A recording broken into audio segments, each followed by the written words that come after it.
Hi my dear young minds, కొత్త క్లాస్కి స్వాగతం.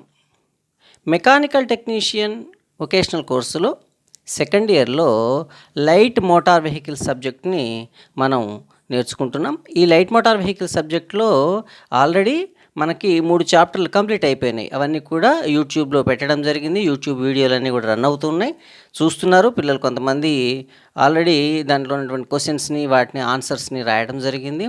ఫీడ్బ్యాక్ బాగా ఉంది. ఇవాళ కొత్త చాప్టర్కి వెళ్దాం. ఈ కొత్త చాప్టర్కి వెళ్ళే ముందుగా మళ్ళొకసారి ఈ సబ్జెక్ట్లో ఉన్నటువంటి ఈ టాపిక్స్ అన్నిటిని కూడా రివ్యూ చేసుకుందాం. ఎందుకంటే మిగతా సబ్జెక్టులా కాకుండా లైట్ మోటార్ వెహికల్స్ సబ్జెక్ట్ ఎలాంటిది అంటే, ఒక టాపిక్ తీసుకుంటే ఈ టాపిక్ ఇంపాక్ట్ అన్నిట్లో ఉంటుంది. 8 చాప్టర్లు ఉన్నాయి మనకి. ఈ 8 చాప్టర్లు ఒకదానికొకటి ఇంటర్లింక్గా ఉంటాయి. కాబట్టి ఎప్పటికప్పుడు మనం ఈ చాప్టర్స్ని ఇంట్రడక్షన్గా మనం ఒకసారి గమనించి ముందుకు వెళ్తూ ఉంటే సబ్జెక్టు ఆకళింపు శక్తి బాగా పెరుగుతుందనమాట. మనకు హ్యాపీ రీడింగ్ కావాలి, హ్యాపీ లెర్నింగ్ కావాలంటే ఈ 8 చాప్టర్ల యొక్క డిస్క్రిప్షన్, 8 చాప్టర్ల యొక్క ఇంట్రడక్షన్ మనకి తెలియాలి. మళ్ళొకసారి ఈ 8 చాప్టర్లని డిస్కస్ చేసుకొని మనం కొత్త చాప్టర్లోకి వెళ్దాం. ఓకే, మొదటి చాప్టర్ ఏంటి అంటే డిస్క్రిప్షన్ ఆఫ్ మోటార్ వెహికల్స్. ఇది ఏమిటి డిస్క్రిప్షన్ ఆఫ్ మోటార్ వెహికల్స్ అంటే, ఈ చాప్టర్లో మనకి అసలు వెహికల్ అంటే ఏమిటి, మోటార్ వెహికల్ అంటే ఏంటి, ఆటోమొబైల్ అంటే ఏంటో ఇక్కడ మనకు తెలుస్తుంది. ఆటోమొబైల్ అనేది విషయం తెలిసిన తర్వాత ఆటోమొబైల్ ఎన్ని రకాలుగా డివైడ్ చేయబడింది, ఆటోమొబైల్ అనేది ఎన్ని రకాలుగా డివైడ్ చేయబడింది, ఏ అవసరానికి ఏ రకమైన ఆటోమొబైల్ వాడతాం అనేది మనకి ఈ డిస్క్రిప్షన్ ఆఫ్ మోటార్ వెహికల్లో తెలుస్తుంది. అయితే ఈ డిస్క్రిప్షన్ ఆఫ్ మోటార్ వెహికల్ గురించి చెప్పేటప్పుడు మనకి ముఖ్యంగా ఎవాల్యూషన్ ఆఫ్ వెహికల్ అంటే వెహికల్ యొక్క డెవలప్మెంట్ ఎట్లా పెరిగింది, మొదట్లో వెహికల్ ఎలా ఉంది, తర్వాత ఎట్లా పెరిగింది, 3 వీలర్ నుండి 4 వీలర్కి రావడానికి ఎంత టైం పట్టింది, అవన్నీ కూడా మనకి డిస్క్రిప్షన్ ఆఫ్ మోటార్ వెహికల్స్ అనేటువంటి ఈ చాప్టర్లో తెలుస్తాయి. నిజానికి ఈ చాప్టర్ అన్ని చాప్టర్లకి తల్లి లాంటి చాప్టర్ అనమాట. ఎప్పుడు ఇదొకసారి రివ్యూ చేసుకొని మిగతా చాప్టర్లోకి వెళ్ళిపోతుంటే మీకు లెర్నింగ్ చాలా సాఫ్ట్గా ఉంటుందన్నమాట, ఈజీ గోయింగ్గా ఉంటుంది. కాబట్టి డిస్క్రిప్షన్ ఆఫ్ మోటార్ వెహికల్స్ యొక్క వివరణ అనేటువంటి ఈ చాప్టర్ని మొదటి చాప్టర్గా ఇవ్వడం జరిగింది. ఈ మొదటి చాప్టర్లో ఈ మిగతా చాప్టర్ల యొక్క ఇంట్రడక్షన్ దీంట్లో ఉంటుంది. దీని తర్వాత వచ్చినది వీల్స్, టైర్స్ అండ్ ట్యూబ్స్ అనేటువంటి చాప్టర్. ఈ వీల్స్, టైర్స్, ట్యూబ్స్ అనే చాప్టర్లో మనకు ముఖ్యంగా వీల్ గురించి చెప్పబడుతుంది. వీల్స్ ఎన్ని రకాలు, ఎందుకంటే వీల్ అనేది లేకపోతే వెహికలే లేదు వాస్తవంగా కదా. కాబట్టి వీల్స్ ఎన్ని రకాలని, వీల్లో వచ్చిన డెవలప్మెంట్ టైర్ అని, ఆ టైర్లో ఉండేటువంటిది ఒక ట్యూబ్ అని, ఇప్పుడు వచ్చేటువంటి డెవలప్మెంట్స్లో ట్యూబ్ అనేది లేదని, ట్యూబ్లెస్ టైర్స్ వచ్చేసినాయని, వెహికల్ యొక్క టైర్ యొక్క మెటీరియల్ ఏమిటి అని, రకరకాల మెటీరియల్స్ డెవలప్ అవుతూ వచ్చినాయి. వాటి గురించి మనకి వీల్స్, టైర్స్ అండ్ ట్యూబ్స్లో వస్తుంది. తర్వాత స్టీరింగ్ సిస్టమ్. ఈ స్టీరింగ్ సిస్టమ్ అనేటువంటి ఈ చాప్టర్ వెహికల్ యొక్క గమనమును కావాల్సినట్టుగా టర్న్ చేసేటువంటిది ఈ స్టీరింగ్ వీల్ లేదా స్టీరింగ్ సిస్టమ్. మనకు తెలిసింది ఏంటంటే, ఒక వెహికల్ని ఎటు టర్న్ చేయాలన్నా కానీ, ఎటు పక్కకి నడిపించాలన్నా కానీ స్టీరింగ్ సిస్టమే ముఖ్యమని మనకి తెలుసు. కానీ స్టీరింగ్ సిస్టమ్ ఒక బ్యాలెన్సింగ్ సిస్టమ్, అంటే వెహికల్ని బ్యాలెన్స్ చేయడానికి ఉపయోగపడే సిస్టమ్ అనేది మనం ఈ చాప్టర్ నేర్చుకునేటప్పుడే, ఈ చాప్టర్లోకి వెళ్ళినప్పుడు, డెప్త్కి వెళ్ళినప్పుడు తెలుసుకుంటాం. కాబట్టి స్టీరింగ్ సిస్టమ్ చేసేటువంటి అనేక పనులలో వెహికల్ని కావాల్సినప్పుడు టర్న్ చేయటమే కాకుండా ఏం చేస్తుంది, బ్యాలెన్సింగ్ కూడా చేస్తుంది. అది మనం ఇక్కడ నేర్చుకుంటాం. అంతేకాకుండా స్టీరింగ్ సిస్టంలో ఉన్నటువంటి డెవలప్మెంట్స్, మొదట్లో మెకానికల్ స్టీరింగ్స్ అని ఉండేవి. అంటే ఒక డ్రైవర్ నడుపుతూ ఉన్నప్పుడు ఆ డ్రైవర్ యొక్క మొత్తం శక్తిని వాడాల్సి వచ్చేదన్నమాట వెహికల్ యొక్క వీల్స్ని టర్న్ చేయాలన్నప్పుడు. తర్వాత హైడ్రాలిక్ సిస్టమ్ వచ్చింది, తర్వాత ఎలక్ట్రానిక్ సిస్టమ్ వచ్చేసింది. ఈ డెవలప్మెంట్స్ మొత్తం కూడా మన స్టీరింగ్ సిస్టంలో చూస్తాం. ఇప్పుడు ఆటోమేటిక్ స్టీరింగ్ సిస్టమ్ వచ్చేసింది, ఆర్టిఫిషియల్ స్టీరింగ్ సిస్టమ్ వచ్చింది, అంటే ఏఐ అంటాం, ఆర్టిఫిషియల్ ఇంటెలిజెన్స్ ఈ స్టీరింగ్ సిస్టంలో ఎట్లా పెట్టబడింది అనేది కూడా మనకి చెప్పబడుతుంది. ఒకప్పుడు డ్రైవర్స్ అనేవాళ్ళు ఇప్పుడు ఆపరేటర్స్ అంటున్నారు. దానికి కారణం ఏంటి అనేది కూడా మనం ఈ స్టీరింగ్ సిస్టంలో చూస్తాం. తర్వాత బ్రేకింగ్ సిస్టమ్, వెహికల్ యొక్క వేగాన్ని తగ్గించడం బ్రేకింగ్ సిస్టమ్ యొక్క విధి కదా, మనకు అదే తెలుసు. వెహికల్ యొక్క విధి, బ్రేకింగ్ యొక్క విధి ఏంటంటే వేగాన్ని తగ్గించడం, స్టాండ్ స్టిల్ పొజిషన్కి తీసుకురావడం అనేది మనం అనుకుంటాం, దాని వేగాన్ని తగ్గించడం. దీంతో పాటుగా ఇది చేసే పనులు ఏంటో ఇక్కడ తెలుస్తాయి. మొదటి రోజుల్లో బ్రేకింగ్ సిస్టమ్ ఎలా ఉండేది, ఫస్ట్‌లో కూడా మెకానికల్ బ్రేక్సే ఉన్నాయి. తర్వాత హైడ్రాలిక్ బ్రేక్స్ వచ్చేసినాయి. ఇప్పుడు వచ్చినటువంటి అడ్వాన్స్డ్ టైప్ ఆఫ్ బ్రేకింగ్ సిస్టమ్‌ని మనం దీంట్లో చూస్తాం. ఈ బ్రేకింగ్ సిస్టమ్ వలన ఇంజిన్ యొక్క శక్తి వృధా కాకుండా ఆ యొక్క శక్తిని వాడుకునేటువంటి సర్వో సిస్టమ్ కూడా బ్రేకింగ్ సిస్టమ్‌లో వచ్చేసింది. అదంతా మనం దీంట్లో చూస్తాం. తర్వాత ట్రాన్స్మిషన్ సిస్టమ్ ఉంది, 5వ చాప్టర్. ఈ ట్రాన్స్మిషన్ సిస్టమ్ ఏమిటయ్యా అంటే, ఇంజన్‌లో శక్తి జనించిన తర్వాత జనించిన శక్తి వీల్స్ దాకా వెళ్ళాలి. అంతే కదా! ఒక వెహికల్ యొక్క ఉద్దేశ్యం ఏంటి అంటే, ఇంజన్‌లో శక్తిని జనింపజేయటం, వెహికల్ యొక్క వీల్స్‌ని తిప్పటం కదా! అట్లా తిప్పేటప్పుడు ఇంజన్ తర్వాత నెక్స్ట్ ఉండేది ఈ ట్రాన్స్మిషన్ సిస్టమే. దాన్ని మనకి ఏం చేశారంటే, క్లచ్‌కి స్పెషలైజేషన్ ఇచ్చేశారు. క్లచ్ అనే సిస్టమ్ ఏం చేస్తుందంటే, ఇంజన్‌ను, గేర్ బాక్స్‌ను కలపటం, విడదీయటం ఈ ట్రాన్స్మిషన్ సిస్టమ్‌లో ఉండేటువంటి క్లచ్ చేస్తుంది. ఆ క్లచ్ గురించి మనకి చాలా చాలా అడ్వాన్స్డ్ సిస్టమ్ కూడా మనకి ఇంట్రడ్యూస్ చేశారు. అయితే కాబట్టి మనం ఇక్కడ ఈ ట్రాన్స్మిషన్ సిస్టంలో క్లచ్ గురించి చూస్తాం. మనం రకరకాలైన క్లచ్ చూస్తాం. దాంట్లో సెంట్రిఫ్యూగల్ క్లచ్ అనేది అడ్వాన్స్డ్ సిస్టమ్ వచ్చేసింది. ఆ సెంట్రిఫ్యూగల్ క్లచ్ గురించి చూస్తాం. మనకి సింగిల్ ప్లేట్ క్లచ్ గురించి చూస్తాం, మల్టీ ప్లేట్ క్లచ్ గురించి చూస్తాం. అంటే 2 వీలర్లో వాడే క్లచ్లకి, 4 వీలర్లో వాడే క్లచ్లకి, హెవీ హెవీ వెహికల్స్లో వాడే క్లచ్లకి తేడా ఉంటుంది. వాటి గురించి చూస్తాం. ఈ కొత్తగా వచ్చేటువంటి కార్స్లో గేర్ బాక్స్ అంటే gear shaft especially gear changing Lever లేకుండా కొన్ని వెహికల్స్ వచ్చేసినాయి. ఆ గేర్ చేంజింగ్ లీవర్ లేకుండా ఉండేటువంటి వెహికల్కి ట్రాన్స్మిషన్ సిస్టంలోనే అసలైన ప్రాణం ఉంది. అదంతా కూడా దీంట్లో నేర్చుకుంటాం. తర్వాత మనం 7వ చాప్టర్కి వెళ్తే గేర్ బాక్స్ అనేటువంటి చాప్టర్, ఈ 6th చాప్టర్ గేర్ బాక్స్ అనే చాప్టర్. ఈ గేర్ బాక్స్లో మనకి టార్క్ అనే ఒక పదం వస్తుంది. చాలా విశేషమైన పదం అనమాట టార్క్ అనే పదం. దాన్ని మనం దీంట్లో నేర్చుకుంటాం. వెహికల్ స్టాండ్ స్టిల్ పొజిషన్ నుంచి తన బరువైనటువంటి ఆ యొక్క బాడీని జస్ట్ ముందుకు తీసుకుపోవటం ఎట్లా, తర్వాత వేగాన్ని అందుకోవటం ఎట్లా అనేది మనకి గేర్ బాక్స్లో తెలుస్తుంది. అంతేకాకుండా వెహికల్ని వెనక్కి నడిపించడానికి కూడా గేర్ బాక్స్ అవసరం. గేర్ బాక్స్ మెకానికల్ ఇంజనీరింగ్లో, ఎస్పెషల్లీ మెకానికల్ ఇంజనీరింగ్లో ఆటోమొబైల్ సిస్టంలో ఉత్కృష్టమైనటువంటి మంచి డెవలప్మెంట్కి స్కోప్ ఎక్కువ ఉన్నది ఇక్కడ గేర్ బాక్స్లోనే. గేర్ బాక్స్ గురించి మనం చూస్తాం. తర్వాత engine cooling system and lubrication system. Engine cooling system గురించి మీకు తెలుసు, ఫస్ట్ ఇయర్లో ఇంట్రడ్యూస్ చేసినాయి అనమాట. 7-8 చాప్టర్లు ఫస్ట్ ఇయర్లో ఉన్నాయి. ఇంజిన్ కూలింగ్ సిస్టమ్ అంటే ఇంజన్లో భగభగ మండుతుంటుంది కదా, పెట్రోలు లేకపోతే డీజిల్ లేకపోతే గ్యాస్ అనేది మండుతూ ఉంటాయి. ఆ మండినప్పుడు తగినంత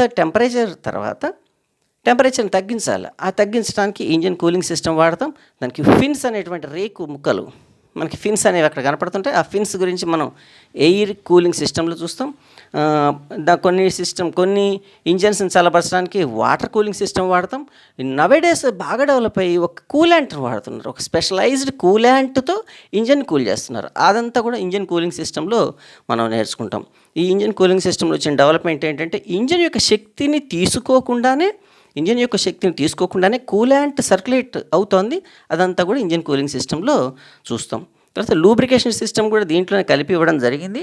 ఈ లూబ్రికేషన్ సిస్టమ్ ఏమిటి అంటే, ఇంజన్లో జరిగేటువంటి ఈ రాపిడిని వల్ల శక్తి వృధా అవుతుంది. శక్తి వృధా కాకుండా ఇట్లా రుద్దుకునేటువంటి ఈ శక్తిని మనం ఘర్షణ అని కూడా అంటాం. ఈ ఘర్షణ వల్ల సౌండ్ రాకుండా, శక్తి వృధా కాకుండా, తుప్పు పట్టకుండా రకరకాలైనటువంటి అవసరాల కోసం ఈ లూబ్రికేషన్ సిస్టమ్ వాడబడుతుంది.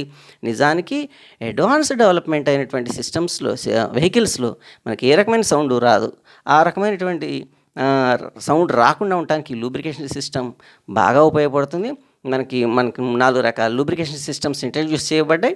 అంటే ఏం లేదు, జస్ట్ 2T ఆయిల్ అంటాం. మీకు గుర్తుందా? 2 వీలర్స్లో మనం 2T ఆయిల్ మారుస్తూ ఉంటాం. 2000 కిలోమీటర్స్కి ఒకసారి మనం 2 వీలర్స్లో 2T ఆయిల్ మారుస్తుంటాం. అది నథింగ్ బట్ లూబ్రికేషన్ సిస్టమ్. ఆ లూబ్రికేషన్ సిస్టమ్ యొక్క డెవలప్మెంట్స్ మొత్తం మనకి డిస్కస్ చేయబడ్డాయి. తర్వాత carburetor and fuel injection system, ఇది కూడా ఫస్ట్ ఇయర్లో ఉంది మనకి.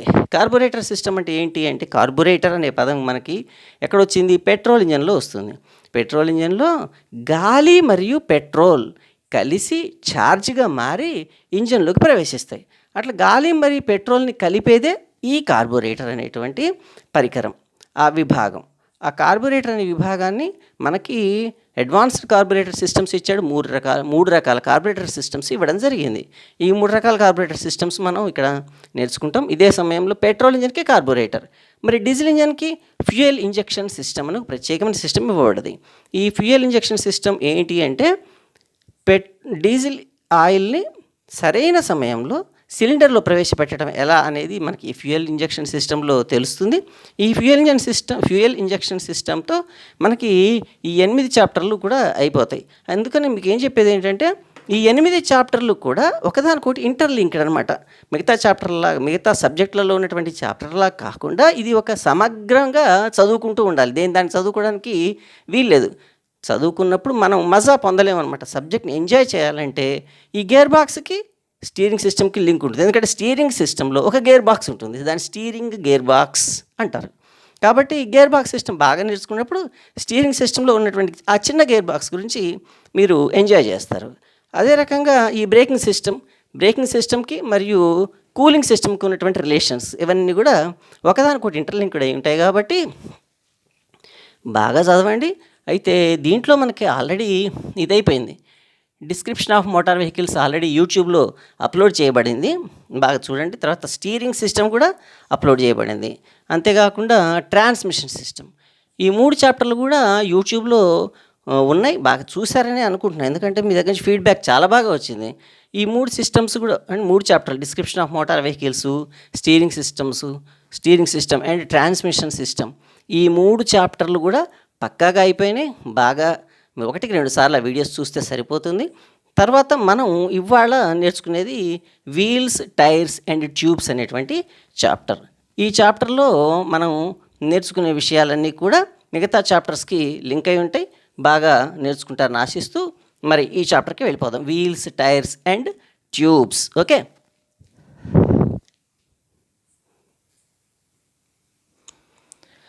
So wheels, tyres and tubes చాప్టర్లో మనం ఫస్ట్ ఆఫ్ ఆల్ నేర్చుకునేది ఏంటంటే వీల్ అంటే ఏమిటి అని. మనకు తెలుసు చక్రము అని, కానీ టెక్నికల్గా ఎగ్జామ్లో మనకి వీల్ అంటే ఏమిటి అని వచ్చినప్పుడు మీరు రాయాల్సింది ఏంటంటే వెహికల్ యొక్క బరువును మోయుచు వెహికల్ను ముందుకు లేక వెనుకకు కదిలించేది పరికరమునే వీల్ అంటారు అని చెప్పాలి. అంటే వీల్కి 2 పనులు ఉన్నాయి. ఒకటి వెహికల్ యొక్క బరువును మోయటం, వెహికల్ని ముందుకు లేక వెనుకకు అవసరానికి తగినట్టుగా వీల్ని ముందుకు లేక వెనుకకు నడిపించేటువంటి విభాగమును, పరికరమును మనము వీల్ అంటాము. అంతవరకు రాయాలి. అనగా అది గుండ్రంగా ఉంటుందని అట్లాంటివన్నీ కూడా మీరు కామన్గా రాసుకోవచ్చు. వీలును బట్టి, అవకాశాన్ని బట్టి, అవసరాన్ని బట్టి సొంత పదాల్లో రాసినా కానీ తప్పు లేదు. ఓకే, తర్వాత వీల్ అని నేర్చుకున్న తర్వాత వీల్ యొక్క లక్షణాలు అనమాట.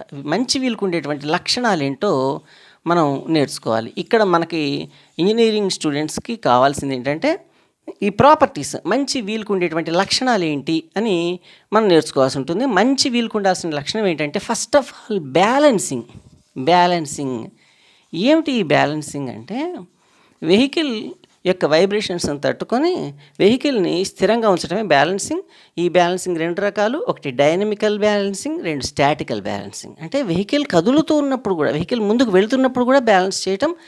రెండోది స్థిరంగా ఉన్నప్పుడు కూడా బ్యాలెన్స్ చేయటం. ఈ రెండుటి బ్యాలెన్సింగ్ కూడా మంచి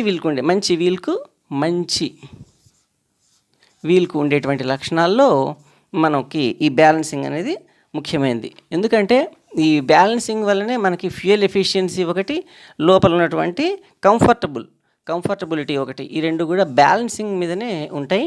మంచి వీల్కు ఉండే లక్షణాల్లో బ్యాలెన్సింగ్ మొదటిది.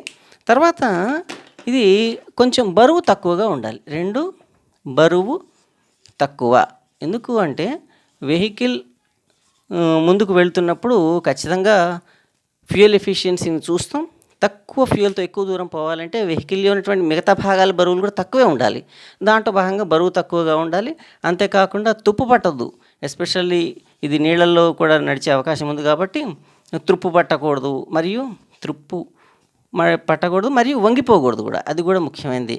వంగిపోవటం అంటే బెండింగ్ సిస్టమ్ ఏదన్నా ఉంటే అటువంటి లక్షణాలు తక్కువగా ఉండాలన్నమాట. వంగిపోకుండా ఉండడం. ఓకే, వంగిపోకుండా ఉండడం కూడా మంచి వీల్కు ఉండాల్సినటువంటి లక్షణం. తర్వాత 4వ లక్షణం ఏంటి అంటే కుషనింగ్ ఎఫెక్ట్ ఇవ్వటం.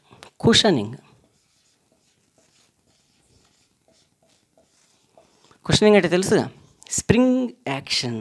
నిజానికి వెహికల్కి 2 రకాల స్ప్రింగ్స్ ఉంటాయి. ఏంటి? ఒకటి లీఫ్ స్ప్రింగ్స్, కమాన్ కట్టలు అంటాం తెలుగులో కదా. ఇటువంటి స్ప్రింగ్స్ మీరు చూసే ఉంటారు కదా. ఇటువంటి స్ప్రింగ్స్ ద్వారా వెహికల్కి కుషనింగ్ ఎఫెక్ట్ ఇవ్వబడుతుంది. మరి అంతేకాకుండా కాయిల్ స్ప్రింగ్స్, ఇగో ఈ రకమైనటువంటి స్ప్రింగ్స్ కాయిల్ స్ప్రింగ్స్. అయితే వీటితో పాటుగా వెహికల్కి కుషనింగ్ ఎఫెక్ట్ ఇవ్వటంలో మనకి ఈ వీల్కు కూడా ఒక బాధ్యత ఉన్నది. వీల్కి మంచి ఒక వెహికల్కి మంచి కుషనింగ్ ఎఫెక్ట్, వెహికల్కి మంచి కుషనింగ్ ఎఫెక్ట్ ఇవ్వడం కోసం మనకి వీల్ యొక్క డిజైనింగ్లో మనకి ఇది కూడా ఒక ఫ్యాక్టర్ అనమాట. వెహికల్కి మంచి కుషనింగ్ ఎఫెక్ట్ ఇవ్వటం కూడా మనకి అవసరం. వీల్ యొక్క మంచి లక్షణాల్లో అది కూడా చూస్తాం. అంతేకాకుండా విప్పదీయటానికి వీలుగా ఉండటం, విప్పదీసి ఫిట్ చేయటం, మళ్ళీ రీఫిట్టింగ్ అంటాం. విప్పదీసి ఫిట్ చేయటం అనేది మెకానిక్లకు వీలుగా ఉండాల్సిన అవసరం ఉంది. ఈ డిజైనింగ్లో ఇవన్నీ చూస్తాం అనమాట. మనకి డిస్మాంట్లింగ్ అండ్ అసెంబ్లింగ్ అంటాం. విప్పదీసి ఫిట్ చేయటాన్ని డిస్మాంట్లింగ్ అండ్ అసెంబ్లింగ్ అంటాం. ఈ డిస్మాంట్లింగ్ అసెంబ్లింగ్ కూడా మనకి ఈజీగా ఉండేటట్టుగా వీల్ని డిజైన్ చేయాలి.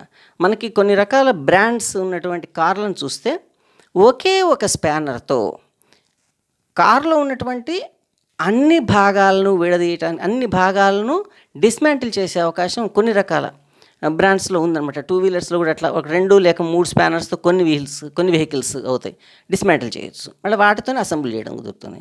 కాబట్టి మనకి ఇట్లా విప్పదీసి ఫిట్ చేసేటువంటి డిస్మాంట్లింగ్ అండ్ అసెంబ్లింగ్ చేయడానికి ఈజీగా ఉండే సిస్టమ్ కూడా ఉండాలి. కాబట్టి వీళ్ళకి ఈ 5 లక్షణాలు కూడా ఉంటే అప్పుడు ఎఫిషియంట్ వెహికల్ అనబడుతుంది. కాబట్టి వీల్స్కి ఉండేటువంటి లక్షణాలు నేర్చుకున్నాం ముందుగా. తర్వాత మనకి వీల్ ఎన్ని రకాలు, ప్రతి ఆటోమొబైల్లో వీల్స్ ఎన్ని రకాలంటే మనకి ఈ బోర్డ్ ఆఫ్ ఇంటర్మీడియట్లో మన వొకేషనల్ వాళ్ళకి టైప్స్ ఆఫ్ వీల్స్ అనే టాపిక్ వచ్చేసరికి మనకి 3 వీల్స్ ఇచ్చాడు. టైప్స్ ఆఫ్ వీల్స్ 3 రకాలు అని మాత్రమే చెప్పబడింది. అది ఒకటి వైర్ వీల్స్,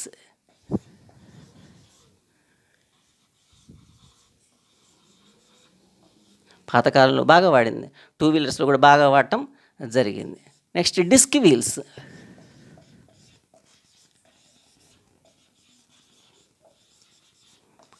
4 వీలర్లో వాడటం జరుగుతుంది. ఓకే, కొత్తగా వస్తుంది అలాయ్ వీల్స్.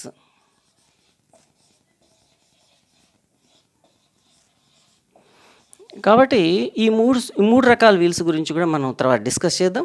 వీళ్ళు ఎన్ని రకాలు అన్నప్పుడు 3 రకాలు: wire wheel and disc wheel, alloy wheel. Wire wheel అంటే మధ్యలో స్పోక్స్ ఉంటాయని, మరి డిస్క్ వీల్ అంటే నిట్ట నిలువుగా ఉండేటువంటి ఒక రేకును కావలసిన పద్ధతిలో గుండ్రముగా వంచుట ద్వారా బాడీని తయారు చేయడమే డిస్క్ సిస్టమ్. దాని గురించి మళ్ళీ నేర్చుకుంటాం. అలాయ్ వీల్ అంటే ఏంటి అంటే ఏమాత్రం వంగిపోకుండా వెహికల్ని 3 స్పోక్స్తో తయారు చేయటం అలాయ్ వీల్ ప్రత్యేకత. అలాయ్ వీల్తో ఉండేటువంటి లాభాలు, అలాయ్ వీల్తో ఉండేటువంటి నష్టాల గురించి చూస్తాం. అలాయ్ వీల్తో లాభాలు ఏంటి అంటే ట్యూబ్లెస్ టైర్కి చాలా పర్ఫెక్ట్గా పనికొచ్చేదే ఈ అలాయ్ వీల్. దీని గురించి తర్వాత మనం చూస్తాం.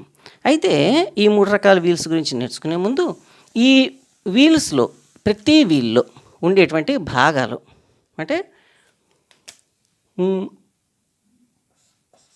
పార్ట్స్ ఇన్ ఏ వీల్, ప్రతి వీల్కి ఉండేటువంటి భాగం, ప్రతి వీల్కి ఎన్ని భాగాలు ఉంటాయంటే 3 భాగాలు ఉంటాయి. ముఖ్యంగా నేర్చుకోవాల్సినవి 3 భాగాలు ఉన్నాయి. ఏంటి అవి?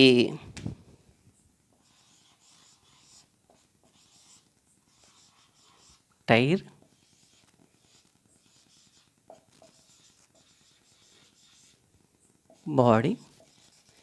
బాడీలోనే వచ్చేసింది రెమ్ గురించి, హబ్ గురించి, స్పోక్స్ గురించి దీన్ని బాడీని రింగ్ అని కూడా అంటం జరుగుతుంది. ప్రతి వీల్లో ఉండేటువంటి జనరల్ పార్ట్స్ అనమాట, టైరు, ట్యూబు, బాడీ, దీన్ని రింగ్ అంటాం. దీంట్లో రింగులో మళ్ళీ రెమ్ చుట్టూ ఉండేటువంటి పార్ట్ని రెమ్ అంటాం. మధ్యలో ఉండేటువంటి హబ్ అంటాం. స్పోక్స్ అంటే హబ్ని మరియు వీల్ యొక్క చివరి భాగాన్ని కలిపేదాన్ని మనం స్పోక్ అంటాం. ఈ స్పోక్స్లో కూడా రకరకాల స్పోక్స్ గురించి మనం నేర్చుకుంటాం. పార్ట్స్ని వీల్లో గమ్మత్తుగా ఏంటంటే ఈ ట్యూబ్ అనేది ఇప్పుడు పూర్తిగా ఎరాడికేట్ చేయబడుతుంది. డెవలప్మెంట్లో భాగంగా ట్యూబ్లెస్ టైర్స్ వచ్చేసినాయి. కాబట్టి టైర్ వేరు, ట్యూబ్ వేరు, బాడీ రింగ్ వేరు. దీని గురించి మనం ఇంకొంచెం నేర్చుకోవడానికి ప్రయత్నం చేద్దాం. మనం ఇప్పటివరకు 3 విషయాలు నేర్చుకున్నాం. ఒకటి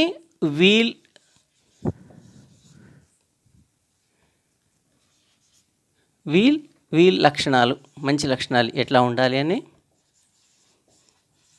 కదా. నెంబర్ 2 ఏం నేర్చుకున్నాము?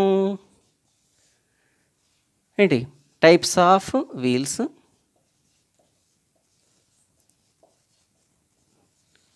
3 parts of wheels. Parts of wheel. Okay, ఈ 3 టాపిక్స్ పూర్తిగా నేర్చుకోవడం జరిగింది. దీన్ని మీరు మంచిగా చదువుకోగలిగితే, కొద్దిగా చదువుకోగలిగితే దీంట్లోంచి మనం ఒక 2 మార్కులను ఎక్స్పెక్ట్ చేయొచ్చు. అయితే ఇక్కడ ఒక సందర్భంలో ఒకటి చెప్పదలుచుకున్నాను. ఏమిటి అంటే, మీకు మంచి బుక్ ఒకటి తయారు చేయడం జరిగింది. మీకు ఆల్రెడీ కాలేజీలో టెక్స్ట్ బుక్స్ ఇవ్వడం జరిగింది. దాంతోపాటుగా మీకు తెలుగు మీడియంలో చూడండి ఎంత బాగుందో. బుక్ని చాలా ఎక్కువ మంది నిష్ణాతులతో చర్చించి చక్కగా హ్యాండ్ రైటింగ్తో రాయడం జరిగింది. ఈ భాగాలన్నింటిని గురించి కూడా మీరు మంచిగా, ఎందుకంటే టెక్స్ట్ బుక్లో ఉండేటువంటి ప్రింటెడ్ మ్యాటర్లో ఉండేటువంటి ఆ డిజైన్ బొమ్మల్ని మీరు గీయటం, ఫిగర్స్ని గీయడం కష్టమవుతుంది. కాబట్టి హ్యాండ్ డ్రాన్ ఫిగర్స్ని దీంట్లో ఇవ్వడం జరిగింది. కాబట్టి ఈ టెక్స్ట్ బుక్ కాలేజీలో ఉన్నది, వచ్చి తీసుకొని ఈ టెక్స్ట్ బుక్ని మీరు అందుబాటులో ఉంచుకుంటే, ఈ వీడియోని కూడా అందుబాటులో ఉంచుకుంటే చాలా చక్కగా చాలా ఈజీగా సబ్జెక్ట్ని డెవలప్ చేసుకోగలుగుతారు. ప్రస్తుతానికి ఆపుదాం, తర్వాత క్లాస్లో మరలా కలుద్దాం. All the best.